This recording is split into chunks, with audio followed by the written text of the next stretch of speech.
Hello hi friends good afternoon unique universe बनी पुणी एक न्यू मंडे लंच ब्लॉग रे आपण मानक स्वागत करुच्ची। जय जगन्नाथ। आज मंडे लंच रे देखो तुम कौन बनाई भात गोटे हरड डाली गोटे घांट तरकारी पकई बनई आलू बाइगण बोईताल मटर बड़ी एका पकईकी भेंडी भाजी आचार नहीं। आज देहटा भल लगुला मुंड घूराला से आज किसी बेसी आइटम बन पारे आ साधार भी कौन बनैबी आज ये खाली बनाई चलते खाई देहटा भी भल ना।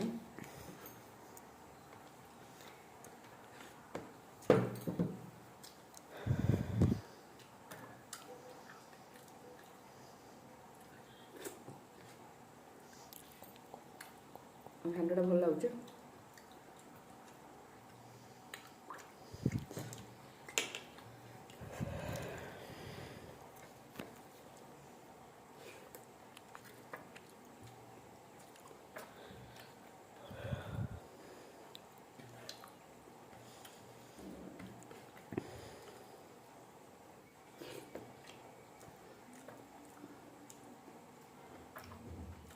मैंने आपण मानक जदि मो खाଇବା वीडियो टिके भल लगुव लाइक करेंगे कमेंट करेंगे और सपोर्ट करेंगे फॉलो करेंगे।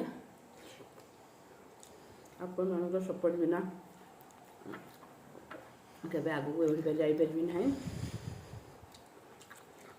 आपण मानक मु फॉलो कले फॉलो बैक करी और मुझे फुल सपोर्ट करी।